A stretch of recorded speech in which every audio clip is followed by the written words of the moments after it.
Good morning Bangla মানে শুভ সকাল, তাই তো? একটা লোকের ফজরের সময় আব্বা মারা গেছে, তো লোকটা বাজারে গেছে কাফন কিনতে। আপনি জানেন না, আপনি যদি সকালবেলা তাকে দোকানের সামনে বলেন, আরে আব্দুল্লাহ ভাই গুড মর্নিং, আচ্ছা বলুন তো ওই লোকটার জন্য শুভ সকাল না ওর জন্য খারাপ সকাল? খারাপ সকাল। ওর আব্বা মারা গেছে, তাহলে ও রেগে গিয়ে কি বলবে? ছি, তুমি এত বড় বোকা, আমার আব্বা মারা গেছে তুমি গুড মর্নিং বলছো।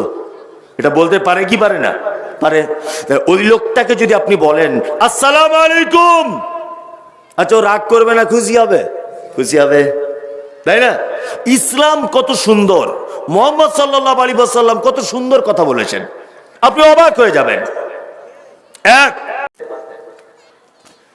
তার মানে বোঝা গেল মৌখিক ভাবে ভালোবাসতেন। আল্লাহ নবী সাল্লাল্লাহু আলাইহি ওয়াসাল্লামের দ্বীনকেও তিনি কবুল করেননি। কি বললাম বুঝলেন? তার মানে আল্লাহর নবীর দ্বীন, আল্লাহর নবীর আনিত পদ্ধতি অর্থাৎ আল কোরআন এবং তাওহীদ, এইটা বিশ্বাস না করার কারণে এই চাচাকে জাহান্নামের ভিতরে ঢোকানো হবে। আজও পর্যন্ত যে সমস্ত মুসলিমরা মৌখিক ভালোবাসা দেখাচ্ছে, নবীজিকে ভালোবাসি, মৌখিক ভালোবাসি, এ ভালোবাসাতে 10 পয়সাও দাম নেই। এক শ্রেণীর মানুষ আছে না সমাজে, যারা 12 রবিউল আউয়ালে নবী দিবস পালন করছে, করছে না? করছে। নবী দিবস যে লোকটা পালন করছে, ওর এক হাতে আছে মোহাম্মদ নাম লেখা একটা ঝান্ডা, মাথায় আছে মোহাম্মদ নাম লেখা বিশাল একটা ফেটি বাঁধা, আর এক হাতে, ডান হাতে মোহাম্মদের ঝান্ডা, বাম হাতে সিগারেট টানছে। বলুন এই লোকটা যে নবী প্রেমিক তার প্রমাণ হবে? হবে? হবে না। আপনারা যারা হাত তুলেছেন এখন, আচ্ছা আপনারা আর একবার হাত তুলে বলুন, আজকে এশার নামাজ পড়েছেন জমাতে কজন? ইমানদারির সঙ্গে হাতটা তুলবেন। তার মানে যত লোক ভালোবাসার প্রথমে হাত তুলেছিল তার থেকে বেশি হাত উঠেছে না কম? কম। অথচ আপনিও কিন্তু মুহাম্মদ সাল্লাল্লাহু আলাইহি ওয়াসাল্লামকে ভালোবাসেন, বাসেন না? আছেন। এই যে কেউ রাগ করবেন না, আমি কিন্তু কারোর বিপক্ষের লোক নয়। আমাকে সর্বক্ষণে বলে যে মমতাজুল ইসলাম বিতর্কিত লোক। আরে পোকা, আমি বিতর্কিত না, আমি মেন জায়গাগুলো তুলে ধরি, এই জন্য আমি বিতর্কিত লোক। এখানে যত ছেলে দাঁড়িয়ে আছে, যত ছেলে, যত ইয়াং ছেলে দাঁড়িয়ে আছে এখানে, এর মধ্যে 95টা ইয়াং ছেলেকে আপনি এখনই টেস্ট করুন, ওর কাপড়টা গাঁটের নিচে আছে। যান যান, আপনি যে প্যান্ট পরে আছে দেখুন, চেক করুন, ওর গাঁটের নিচে কাপড় পরা। মুহাম্মদ সাল্লাল্লাহু আলাইহি ওয়াসাল্লাম কি বলেছেন, উপরে না নিচে? উপরে। তাহলে আপনি যে হাত তুলেছেন গাঁটের নিচে কাপড় পরে যে আমি নবীকে ভালোবাসি, এটা মিথ্যা, এটা মৌখিক ভালোবাসা। আপনি এখনো পর্যন্ত দাঁড়িয়ে রাখতে পারলেন না কেন? কেন আপনি রাখতে পারলেন না? কেউ রাগ করবেন না আমার উপরে, যাদের হয়তো দাঁড়িয়ে দাঁড়িয়ে নেই, বলবেন যে আপনাকে এনে সর্বনাশ হয়ে গেল। না, আপনি হচ্ছেন আমার সব থেকে বড় বন্ধু, আর আমি হলাম আপনার সব থেকে বড় বন্ধু। পৃথিবীতে বন্ধু হচ্ছে সেই লোক যে আপনার ভুলগুলোকে সংশোধন করে দেয়। কি বললাম বুঝলেন? শত্রু সেই লোক যে লোক আপনি মারা যাবার পরে আপনার পিছনে বদনাম করে।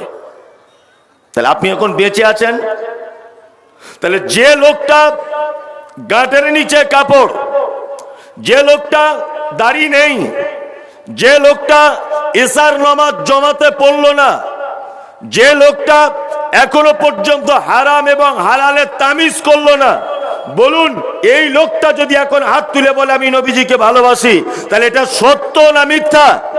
মিথ্যা। ভালোবাসা অর্থাৎ প্রেমের বহির প্রকাশ হচ্ছে আনুগত্য করে চলা, মেনে চলা। কি বললাম বুঝলেন?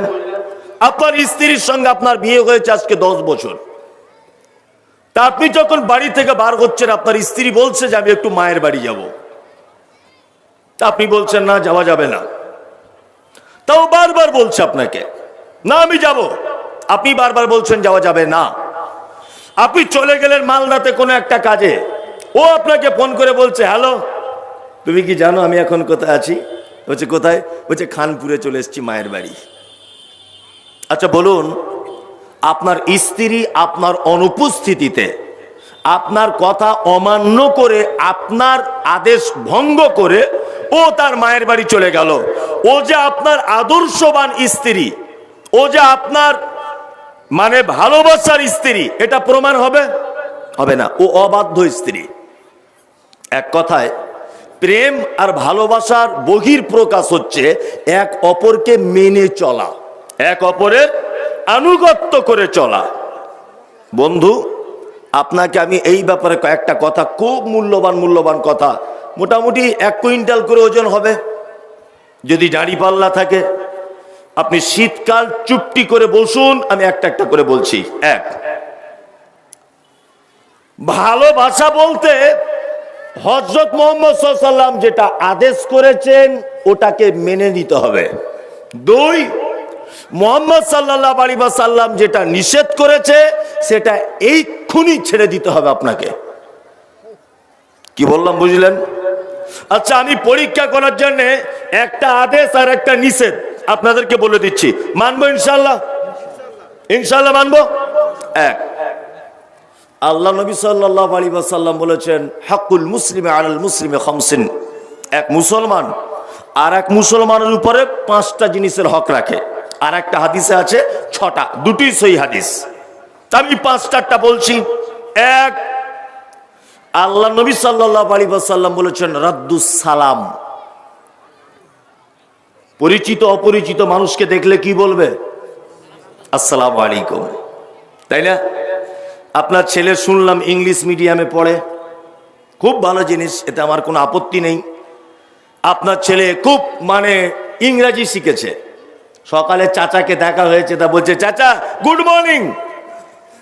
সন্ধ্যাবেলা চাচার সঙ্গে দেখা হয়েছে, বলছে গুড ইভিনিং চাচা। কি বললাম বুঝলেন?